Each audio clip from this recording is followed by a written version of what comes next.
Welcome to the 8th Annual Black Sustainability Summit, this October 6th through the 8th, 2023. We give thanks to all who have made this event possible, those named and unnamed, to each one of our sponsors, from Gangsters to Growers to Southern Sare, all the way to those who have come through to give us support. Aya Paper Company with their donations, Seed to Shirt by sponsoring our t-shirts this year, National Black Food and Justice Alliance for their commitment to coalition work, and Adiki, Aya International Development. We appreciate you, along with Awali Veganic Homestead. As you tune into presentations, kindly trust and verify what's being shared. Bring them up, Sister Terri. Okay, now am I on? You have to. All right, I'll be right here. You can Okay, also good. That's walk good. it. Greetings of peace and love. All y'all, I'm so glad y'all are holding this at Black Wall Street. That's great. Thank y'all for that.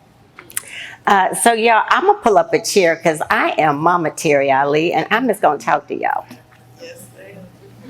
As much as we are proud that we've done a really good job and we have 9 years under our belt, we are a USDA farm at a school. We're right here in the inner city at 30316. We need more. How many of y'all know a school that has a garden? And then how many of you know a school that had a garden and lost a garden? That's what's going on right now. It's like they get all excited about it. Everybody's excited about little kids, growing food. And then May hits, and everybody goes home. Then it gets overgrown, and then they call in people to help, but that takes a couple of months. Then they hit winter, and it's just hard. People are not able to get it going sometimes until maybe March. And then the school ends again in May.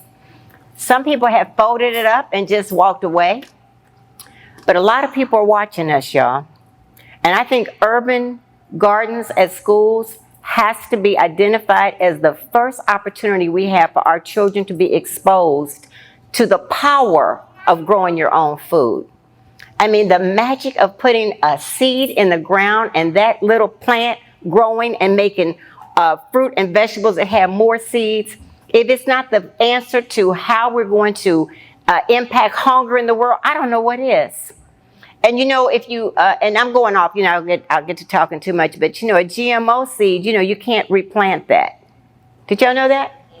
A GMO seed, if you contract to be a GMO farmer, you cannot reuse seeds. Well, we can save seeds and reuse seeds, right? Yes. Second thing is this. Are any school gardens represented here?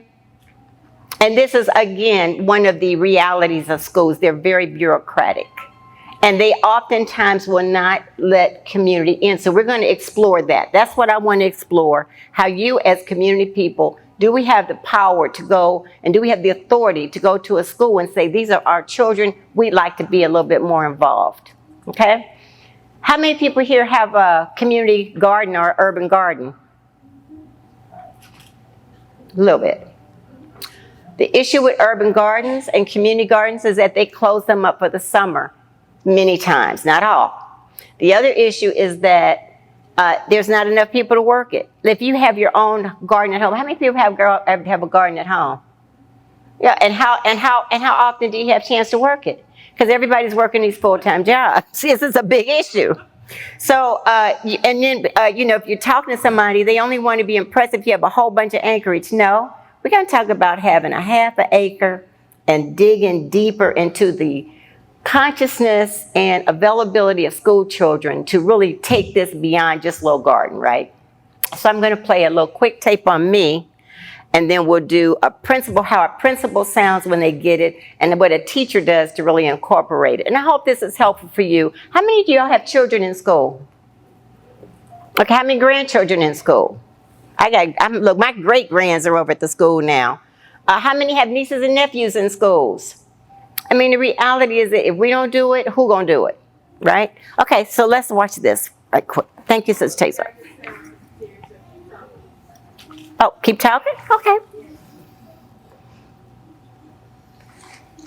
So I know when I first started, one of the I don't want to name a bunch of schools, but anybody familiar with Drew Charter School? Drew Charter School has a lot of money, a beautiful school. And it was very popular as far as the garden. That's where I learned the whole idea of school gardening from. And now they're very hard pressed to have a garden at the school now, because it was never owned by the teachers and it was never owned by the community. And that's what I believe are the missing linchpins, okay? So we're at Mohammed Schools of Atlanta. We're in 30316. And we started this. It's always been people growing food at that school. The school's over 40 years old. Okay. It's okay. You were good. Yep. As we begin to try to grow more and more food to sustain ourselves. I'm Sister Terri. I am the farmer and garden teacher here at Mohammed Schools of Atlanta. We have 9 years under our belt. It's hard to believe, but we never, ever closed. We never closed for summers. We never closed during the pandemic. All this time, we've depended upon the partnerships between teachers, students, the community, our garden team, our administration, our board of educators, and so many who together has made the Firduous Community Garden a staple in the educational environment at Mohammed Schools of Atlanta and in this community, 30316. I mean, let's face it, you all, we're in the middle of the inner city. This is urban Atlanta. And we are surrounded with fast food, pre-packaged, poor quality foods. And it's not easy to compete with that when you're growing a garden. So what are the things that have helped us to become sustainable? Many school gardens start, but they often cannot stay viable. So one thing we did was we named the garden. We created an openness in the garden. This garden never locks. Community can come in at any point. Some people love the garden at night. Second thing we did was we made it mandatory education. All students, grades kindergarten, all the way up, it is weekly education, but it looks different depending upon what grade level you're in. You know, some children aren't as interested in getting dirty as other kids. So the other thing that has sustained us is that we go for funding and we invite our funders to be a part of our growing experience. So but for this particular workshop, what we want to talk about, how do local farmers and local schools form partnerships in order to create a year-long growing experience. So let's get to talk. Okay. So I'm going to pass out a sheet. Zenobia, you see those sheets? Do you see the one that says, I brought the information about schools because I thought we might have some school folks. I'll show you which one I want them to have just to make it easier. Okay, so let's just start with this one. There's not many of us, so we'll just go straight into it. I'll keep one. Okay.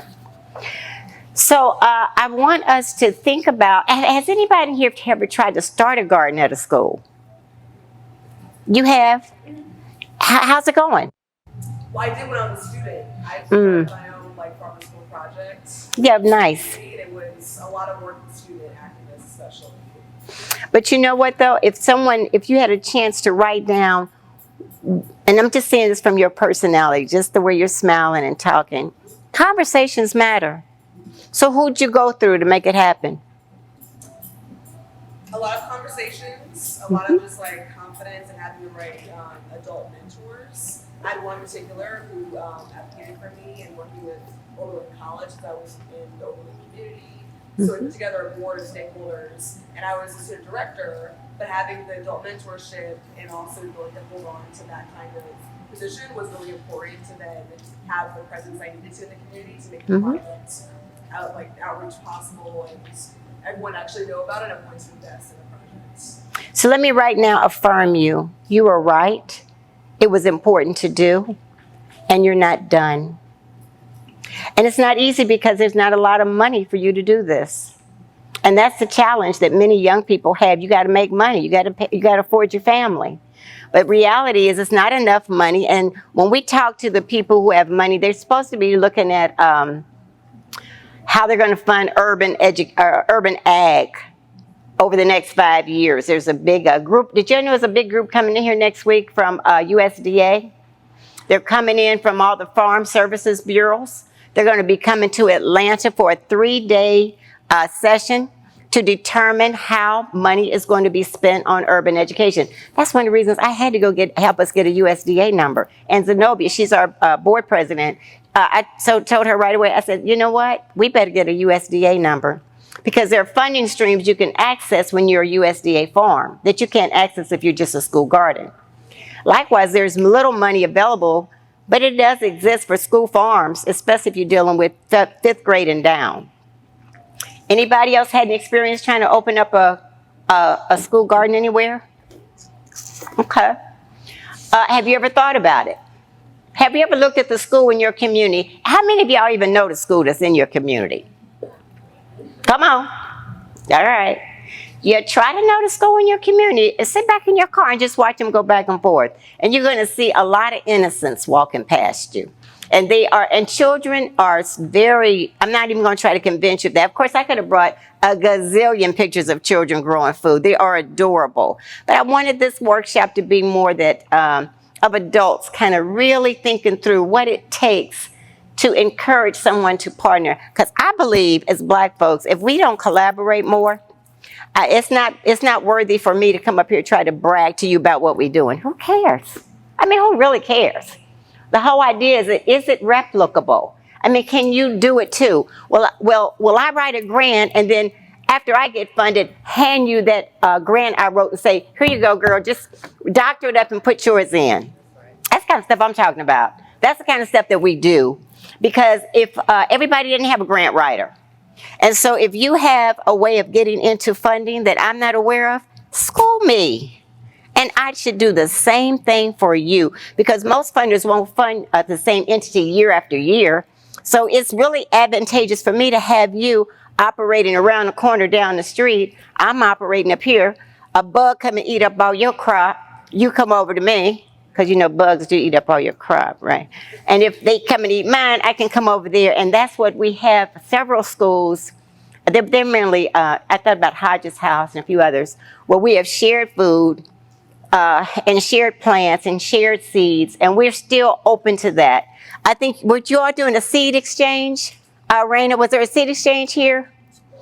The seed exchange is tomorrow. We got 7,000 seeds to exchange. Very good. Non-GMO. Excellent. Excellent. And I tell you, and if we name that the Black Sustainability Seed Swap, it will become, because I believe the more you name something, the more it is replicable. Am I saying the right word? You can replicate it. Yeah. Yeah. So, it's interesting. Sometimes you want to grow at home so you can just get a little experience with it. It's not too much trouble. How many people shop at Whole Foods?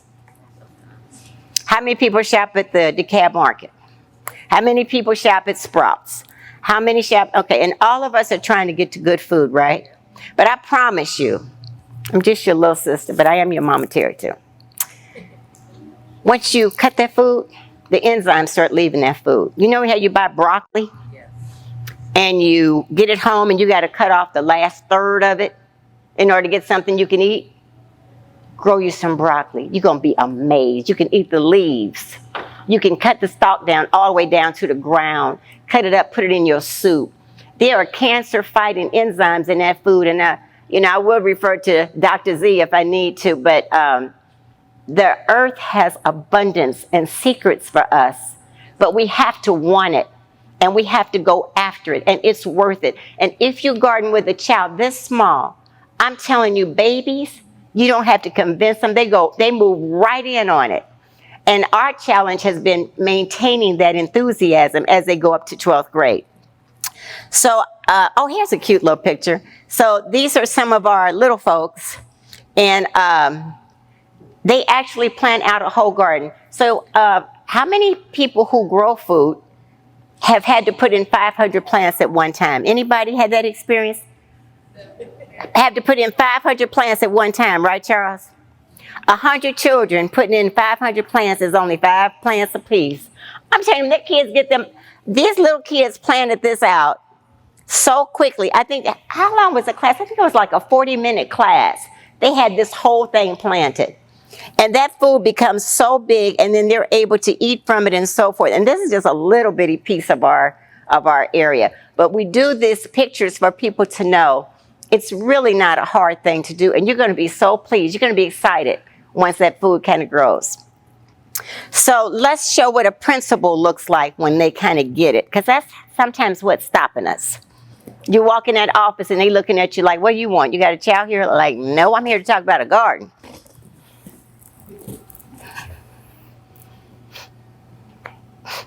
This is Principal Khalil Ali. He is not a relative. No.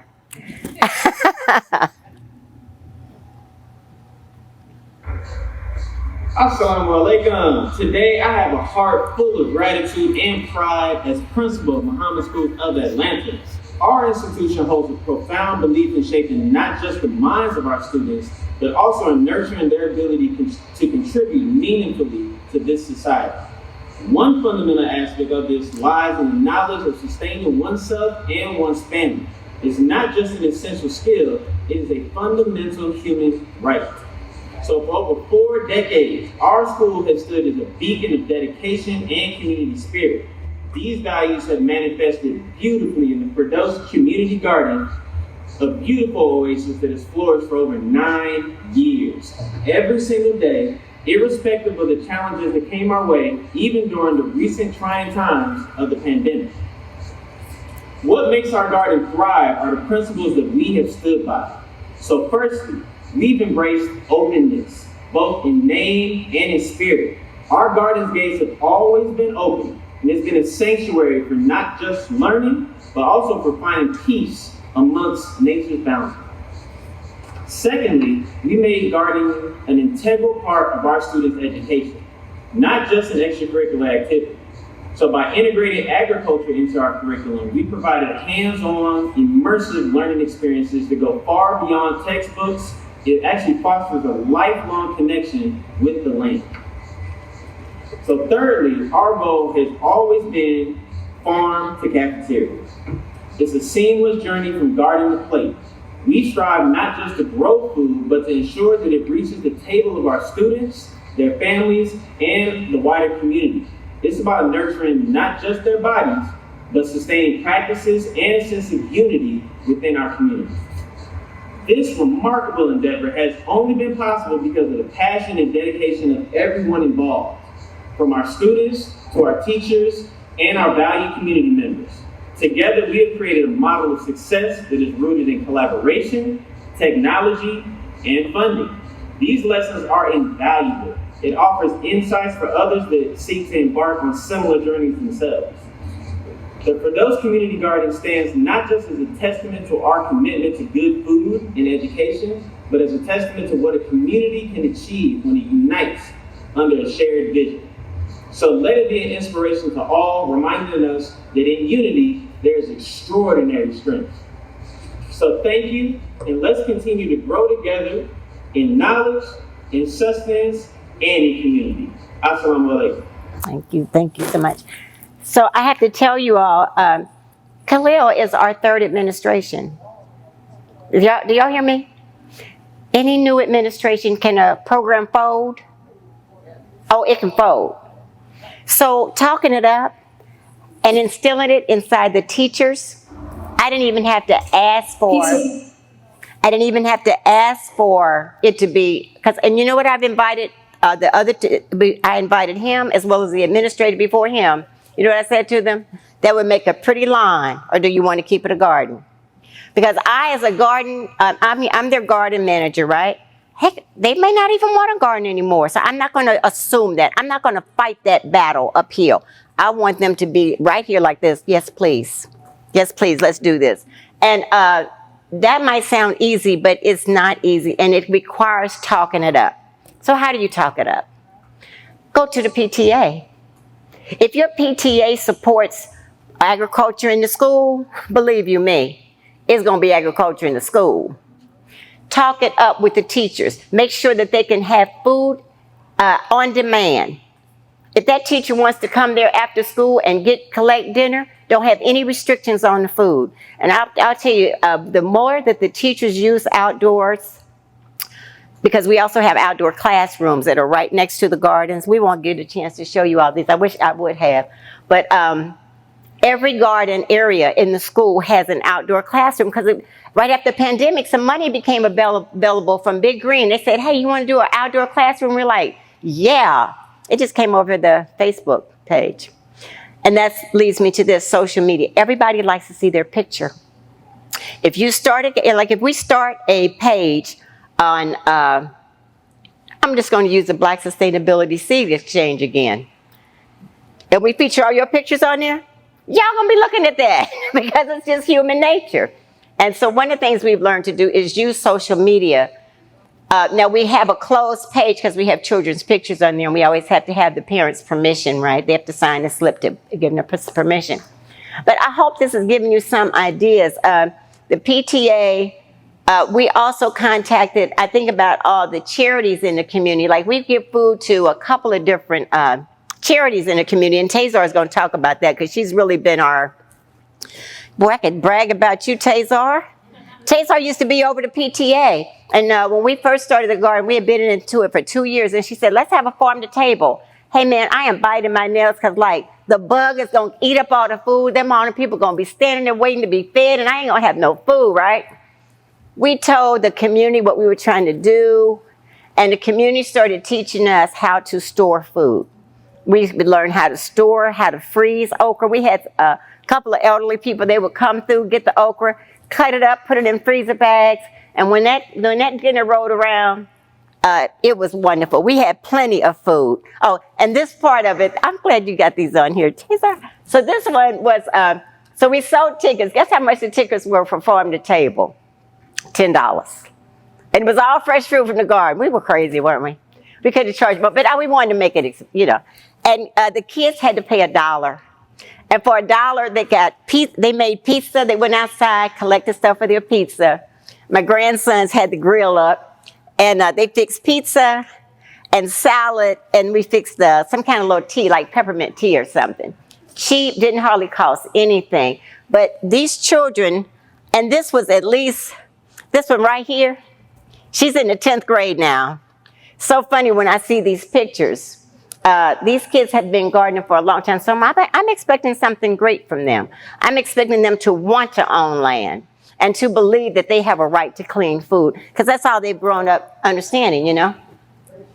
Okay, so those are 4 things. I think some of the other ways is that when I say community, that sounds too broad. I think that what we've experienced is when you open a garden and you start growing food and you don't lock those doors, very interestingly, people of like mind begin to gravitate towards you. Then we also reach out to other growers. Like we know all the Black farmers. We've asked them their opinion. You've helped me on so many occasions of coming to do the work that you all did to build the greenhouse. I'm happy to share stuff with you in the garden. It becomes this relationship that people have around food and growing food. Okay, so I want you to hear what a teacher does when you are sustaining agriculture in the school. So, Sister Tazar, you may have to come up here. Oh, well, never mind. Okay.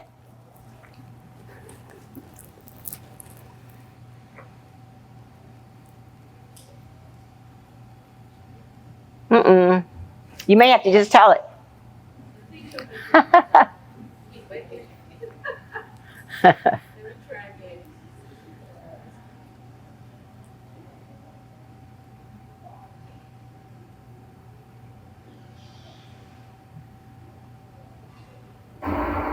There we go. Good. Peace and blessings. My name is Tazar Gissentanner. I'm the middle school science and agriculture teacher at Mohammed School in Atlanta, Georgia.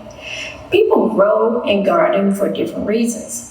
Some to create pollinator habitats, for cut flowers, for medicinal herbs, etc. I grow because I like to eat. I like to eat and feed people good food. And as we say in the Big Green Dow, growing food changes lives.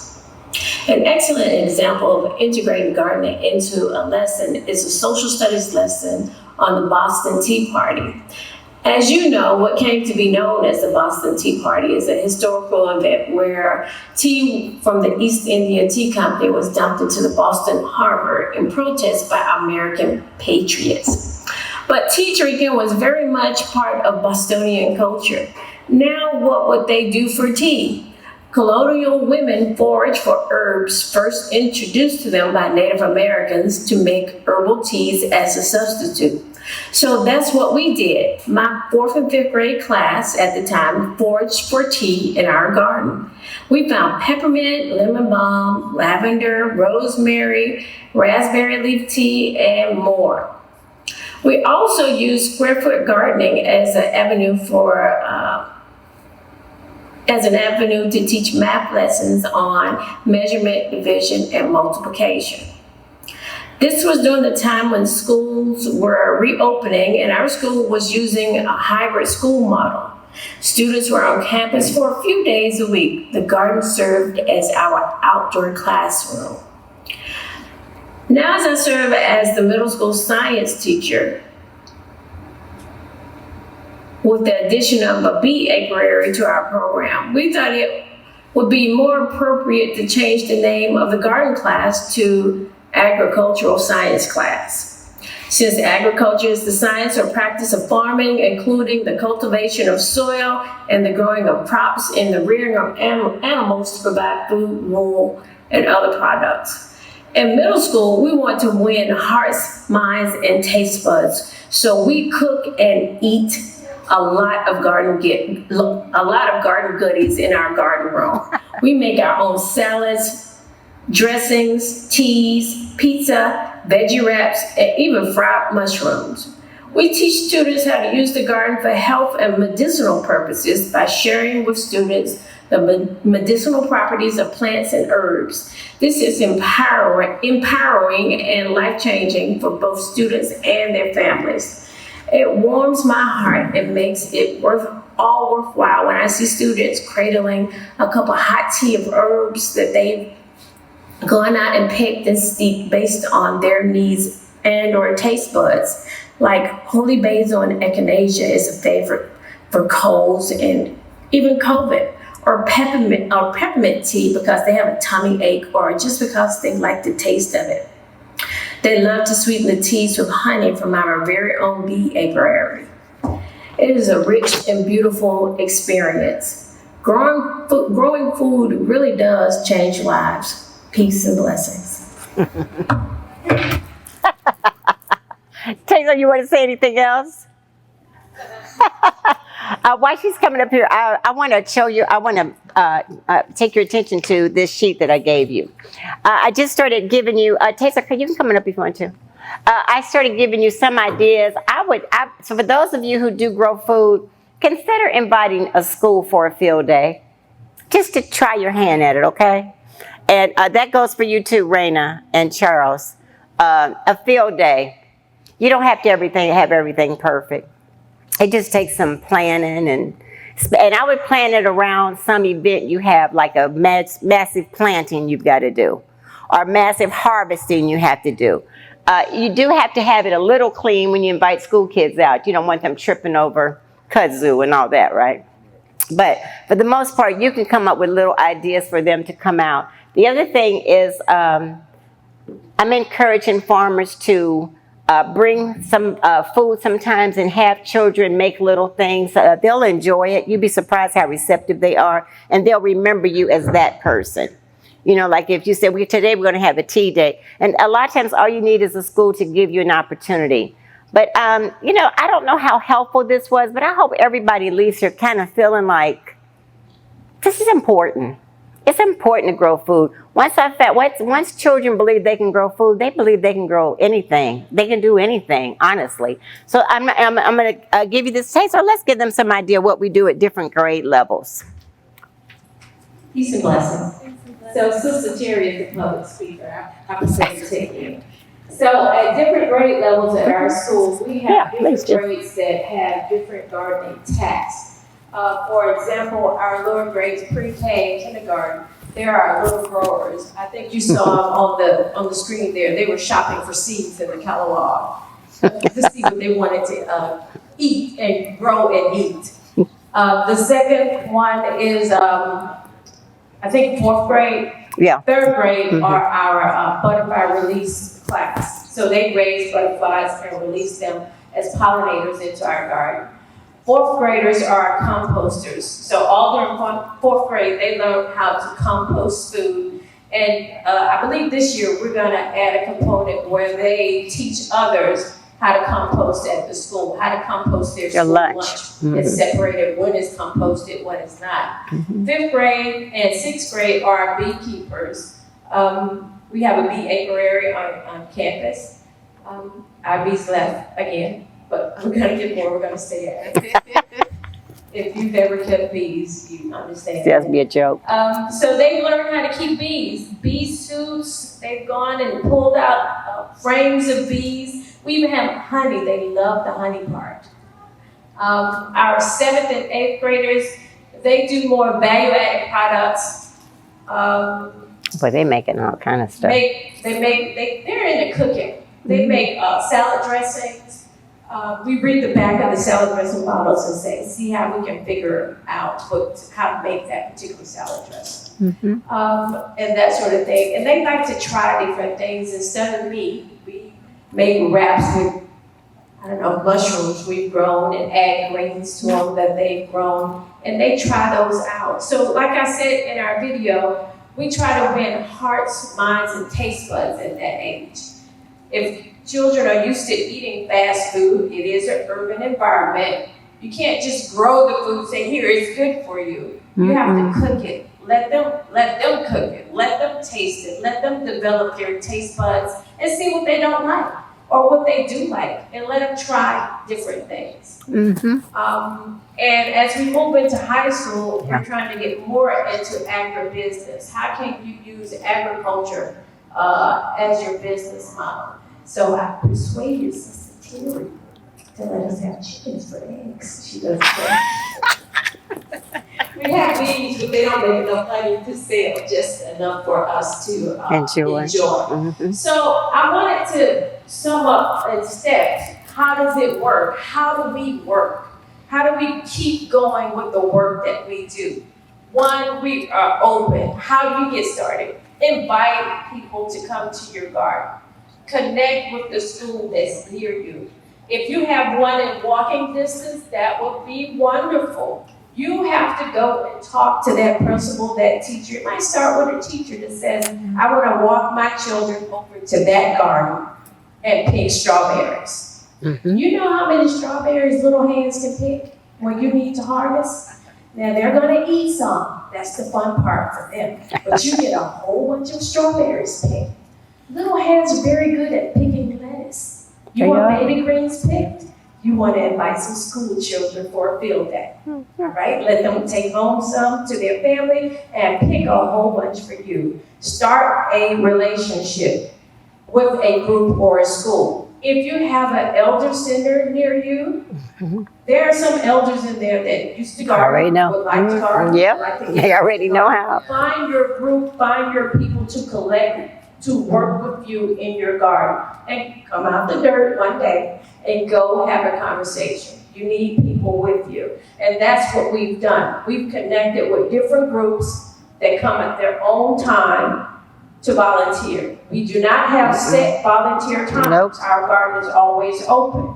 We are connected through social media, a WhatsApp platform, so we can say what needs to be done. So we'll put up a list of things that need to be done, and someone goes on their own time and they do those things, right? Sometimes we have a little video. Hey, this is a weed. This is not a weed. Do not pull the tomato plant up when you weed the tomato bed, all right? We number the beds so people will know where to go.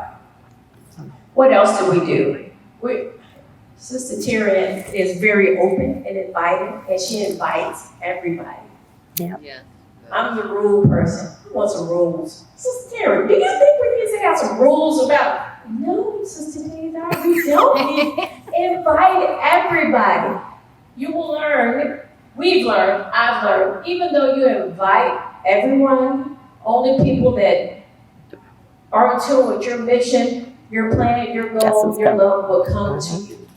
you will invite the people that you need. All right? Teachers, you gotta get the teachers involved. Have another conversation. That's what we do. What can your class do? How can I help you? Please don't give a teacher something else to do as a teacher. That's right. I'm not going to do it. Right. But if you come with me and say, hey, I need some kids to come pick strawberries for me, and they'll do this, they'll learn that, I'm like, I'm a field trip. Yeah. Getting back into touching the earth, getting back to nature. I'll do that with you. All right? So building those connections, talking to people, this didn't happen overnight. No.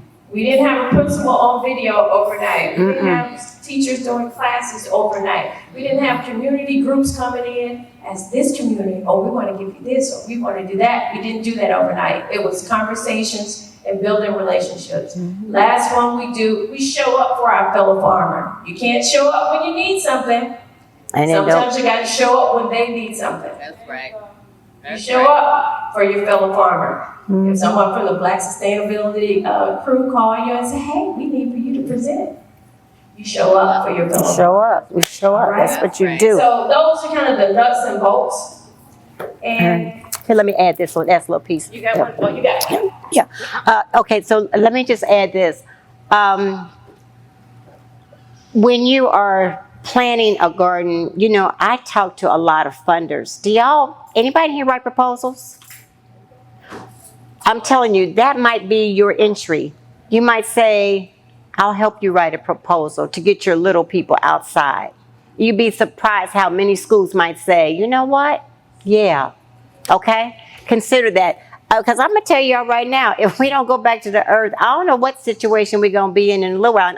Again, I hear a lot of people bragging about buying big land. And they can be very confused on that big land because you can end up destroying your good stuff on your land because you don't know what it is. And this is why I want to keep investing in children. And like these little fellas, if they were at the school with me, we would have a good time. I just want to, first of all, we are so grateful to be here. So thank you all for the invitation to speak. So we're very, very grateful to be in front of you all and with you all. My name is Zenobia, aka Dr. Z. And Sister Tazar said she wasn't a public speaker. I beg to differ, clearly. However, one of the things that we are so grateful for at Mohammed Schools of Atlanta are those who really got this thing going. So those spirits like Sister Terri and Sister Tazar, they really helped to take the school to another level. When you have a school, we keep calling it our community garden, but this is our community farm. Yeah. And what they are doing is so huge. It is that we're teaching our next generations to be producers, not just consumers. And we know within our communities what a challenging task that has been since we've come through the transatlantic, right? Yeah. And so coming into and through into the Americas and into the Western Hemisphere through the transatlantic, we were very much producers. That's what we were doing. They used our gifts, our talents, and then when we came out of that, it became a big part of it was we just started consuming and we forgot. And so now what we're doing and what they are doing and what the school is doing is teaching us. We're remembering. We're going honestly back to our roots because we are the producers. And so part of this, as Sister Tazar talked about, is economic development, because we know agriculture truly is the next step of economic development, period. We already know. I just came back with my husband from New York, and they were having the delegations for the United Nations. And one of the biggest things they were talking about was agriculture and agricultural development and what that looks like and what food sustainability looks like. And so we're super grateful. So to bring it to the schools and to bring it to the children and to the babies, we're talking about creating a new future for us. And what does that look like? I just want to share a couple of stories real quick. I know Sister Tazar touched on this. So I'm a medical doctor. And so, but I came from a household that did an integrative approach and really did a natural approach. We know even all medicines really come from earth. From the right? earth. And they come from the earth until we start putting them in pharmaceuticals, et cetera. But that's where they got the ideas from. It came directly. So if you look at white willow aspirin is huge. But white willow aspirin came out of the development of white willow. So you can get that naturally. And so when you look at that, I had a student to come to me and say, hey, I don't feel well, Dr. Day, what should I do? And so I told them some things, but immediately my mind went to our farm. And so I did just what Sister Tazar talked about doing. I said, okay, let me go grab some things. And I went and got some echinacea. I went and got some holy basil. I went and we got some lemon balm and some mint. And I said, hey, this is what you do. Take this, you're gonna put this together, talk to your mom, make sure you steep this, we're gonna make this a tea. Don't come back to school tomorrow, don't feeling bad because we don't want nobody else to be sick. And so he did that. We did a couple other things. We did some things with vitamin C and other things like that. Talked to him about not eating certain things, don't add any dairy, don't add any sugar, none of that. And he came back the next day and said, Dr. Z, I feel so much better. And I'm like, you have this right in our backyard. This is what our community does. So medicinal agriculture, huge. The other thing I just want to share too is that as we built this program, it started on the ground. It started with those who were working. Sister Terri had her hands in, she wasn't, she, okay, come on y'all. And just as Sister Tazar said, come on y'all, let's go, come on y'all, let's go. Everybody come on. She's so sweet, so beautiful, and so welcoming. With that, of course, everybody's incorporated, but what we want to make sure of at the school is that when Sister Terri decides she wants to retire, or Sister Tazar decides she wants to retire, then we can keep this going. And so one of the things that is so important as you're really, the first thing is ground level, so enrolling and having to believers out of the teachers, out of the students, out of all of the staff, out of the principal. But the board is also looking at what kind of policies can we set to make sure that in our school, the agriculture program is sustained. Because any of us can leave at any point in time. So it's not about us as individuals, but we're setting policies to say we're gonna keep this in place. And so when Sister Terri said, this is what we're doing, immediately I'm like, yay, this is what we're doing. It's our time over. But you have to make sure as well that you're enrolling even the leadership. Because if you're not enrolling the leadership at your school, at your education, your place of education, then sometimes they can do some things that's like, come on, y'all. Wow, exactly. The other thing that she also did, Sister Terri and Sister Tazar, you talk about grants. Probably the most grants that we're getting at the school is from our agriculture program. So that also, of course, helps to make a believer out of some folks. Sometimes they say, well, how does this work? Where's the money? Sometimes it becomes about the money, which it shouldn't be, but we don't use money to sustain something sometimes. So in this society. So what she did, she was able to write those grants. Here's the money. What now? We can't say anything. Okay, let's keep it going. Let's keep it going. So I just encourage us to continue to do this. This is such a beautiful example. Thank you, Sister Tazar. Thank you, Dr. Terri. Thank you. And I'm looking at Abby over here because you know about writing grants. We had to write grants. Yes. But I tell you this, we have had our eye on farm to cafeteria the whole time. We used to get just little bits of food and get it to the cafeteria, and we went through several chefs, but you know, it's a blessing this year. We have a chef.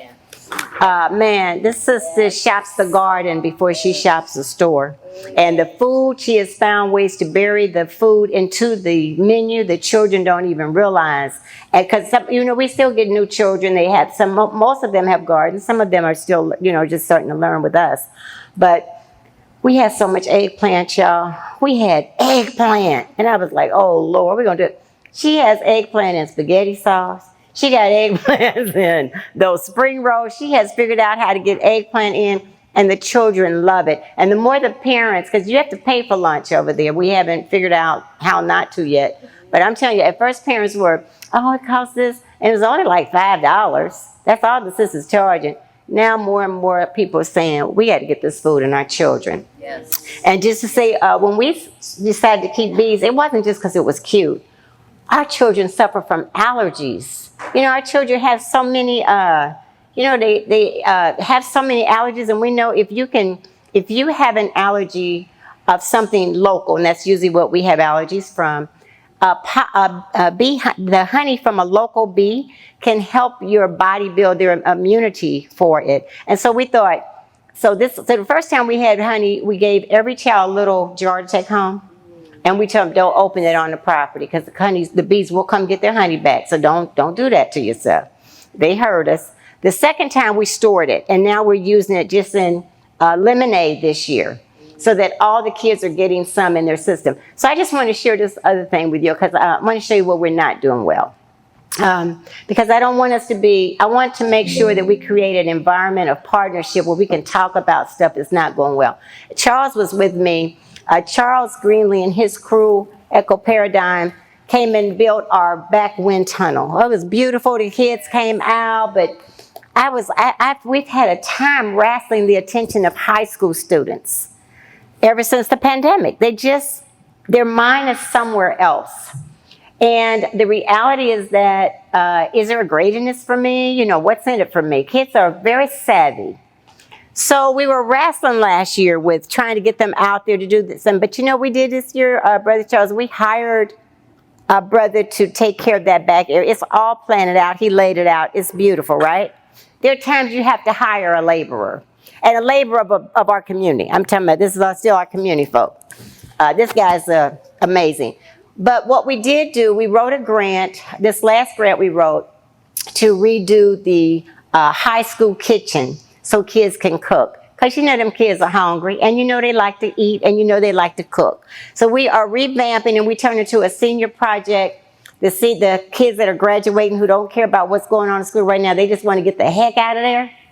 We made it a senior project for some of them. And so now they're getting credit for it. It's part of their grade, and they're working with their parents who have gotten them some people to help. But so they're redoing the kitchen, and we're going to try to have them come through the front door of the kitchen and back into gardening maybe. But I didn't do that this year because that was very stressful. You just happened to be with me. Charles just took over my class one day. Good job. Remember that day? You did a very good job. They were building the wind tunnel, and he said, hey, and he just started talking to. And I love the kids. They love me too, but it's just the reality. High school, they got manicures, you know, they got stuff, y'all. They into mate selection, okay? Everybody don't look cute with dirt on them. So you have to be very mindful of who you're talking to when you're trying to develop an agriculture program. So I don't know how helpful this is. God knows best. I trust y'all as my brothers and sisters, but I'm telling y'all, don't let go of the soil, please.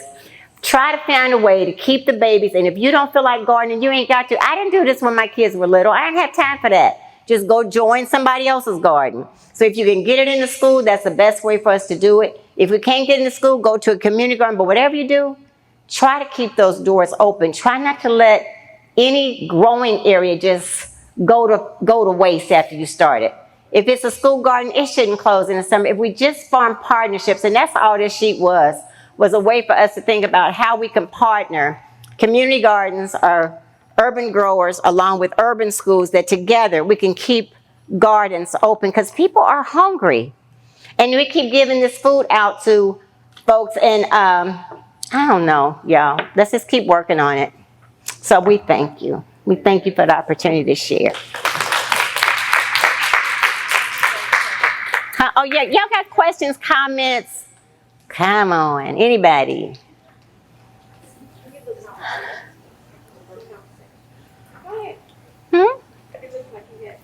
Oh, here you go. Thank you, brother. I just wanted to say this is very helpful to me. Oh, I'm a good. brand new farmer. Oh, Under Brother Charles. very I taught him good. everything I know. And so I purchased a local farm in North Georgia. And so this worksheet here and just the idea of partnering with my local school, that was very, I'm very so exciting. glad. That's beautiful. Thank you, brother. Thank you. Thank you. And any of those conversations that you have and that you run into are like a barrier, we'll be glad to share. Okay? Anybody else? You're thinking about going back to talk to somebody, aren't you? Wait, there again. You're thinking about going back and trying to start a garden somewhere? Well, I want to inspire other youth. I'm like now out of my community where I started it, but I want to inspire others who might still be to like restart the project. Yes. The local Boys and Girls Club. That's something. Oh, that would be perfect. Boys and Girls Club would be great. And if you connect with another farmer, some other local growers, because we got plenty of urban growers. How many urban growers are with that group we're in? It's at least over 50, isn't it? That's a lot of people growing food in the inner city, y'all. And we can connect with them. Okay, well, we thank you. Thank you. Thank you. Thank you, Mama Terri. Thank you.